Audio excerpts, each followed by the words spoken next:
Welcome back to video number 2 on how to tell a nonprofit story. If you haven't already, and Lulu and Aria will be joining me, and you can tell our dogs are not the most trained on a leash. But anyway, if you haven't already, make sure to watch video number 1 where I go through the basic formula you should be using to tell your organization's story.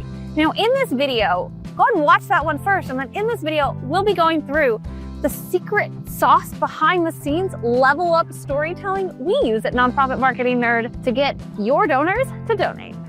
So as you're telling your nonprofit story, make sure to follow this formula right here and these 5 key parts of the nonprofit storytelling craft. The first thing you need to do to really level up your story, so you have your hero, you got the problem, you have your organization as the guide, then you have a plan, and then finally, success, celebration, problem resolved, right? That's the basics of the nonprofit StoryBrand storytelling framework.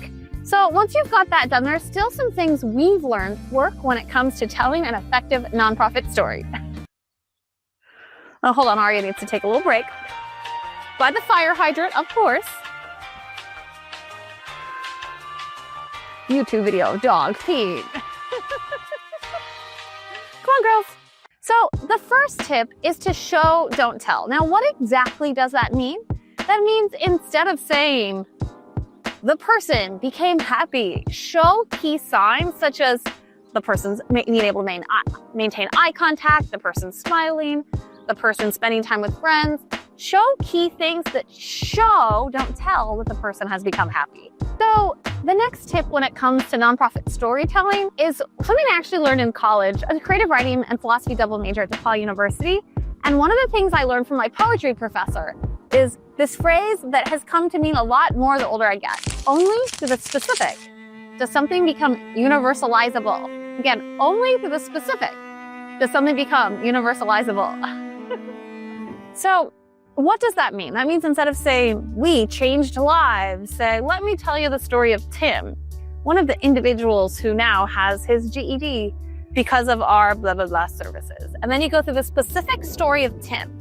And a lot of nonprofits think they need to be super generic to not isolate anyone. So they just don't really tell any stories. And that actually becomes, because they're like, well, maybe that story won't resonate. And then that story won't resonate. So we'll just say, we help people.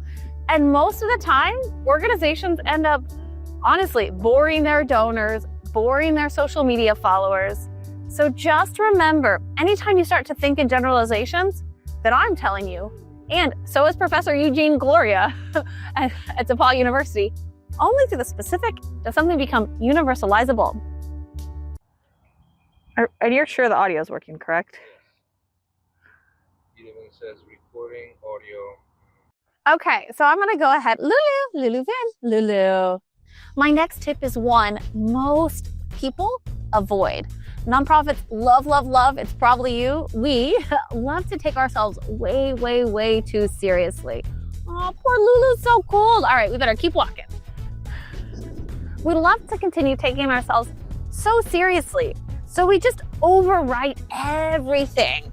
Like we treat one social media post about one specific story as if it's our PhD dissertation. Well, it's not. And as a matter of fact, I will challenge you to start to think about writing for lazy readers. I see nonprofits all the time over-engineering and making what is an effective story way too long, way too boring, all the details. And no one's gonna read it. Let's be real, we are now in a world where it takes so much time to just get someone's attention. So once we have their attention, we wanna make sure we share our story. And the more fluff, boring, random words, the more we're gonna actually turn people off and bore them instead of hook them in. And this brings me to my next point. So in English, there are these words that we call tier 2 words. And these are nouns that you can't point to, touch, feel. They're those nouns that are ideas. Success, hope, friendship. There are gazillions of them out there. And my guess is when you start looking at your nonprofit's copy, what you're writing, a lot of organizations, it's filled with them. And so what that ends up doing is when you're full of tier 2 words, they're kind of meaningless. They don't help give people goosebumps. Remember, we want our stories to give people goosebumps, and we want our stories to pass the Goosebumps Test.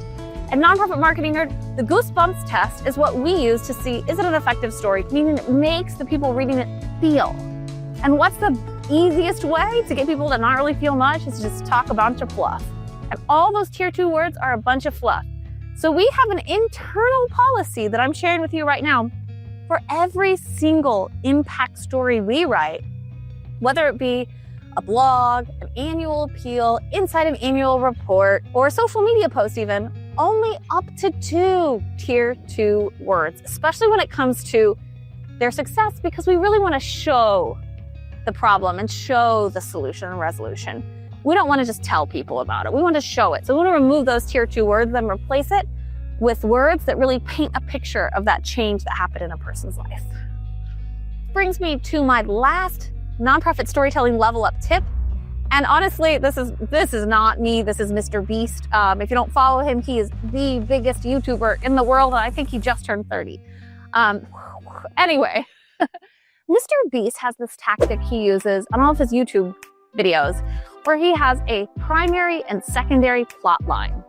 So we recommend in effective nonprofit storytelling, and it's what we do, you don't just have that someone got a GED as the end success. You maybe have a secondary story, right? They went to class, they got the GED, but the real thing is that they weren't able to read before they came in, and now they can order something themselves at Bob Evans.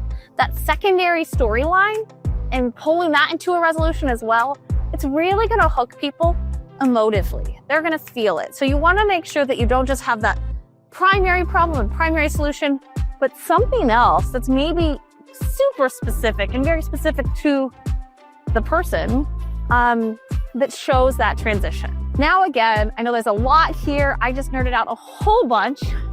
And that's because I wanna make sure that you know how to tell your organization's story, and I wanna give you all the tools. Again, storytelling is a craft. I wanna give you all the things you need to tell a great nonprofit story. So make sure, if you haven't already, watch video 1 of 2 of how to tell an effective nonprofit story. And if you found this video helpful at all, please, please, please make sure to like the video, leave me a comment on the tip you liked the best so that I can continue to provide these free videos entirely for you. Let's level up our nonprofit social media and storytelling together.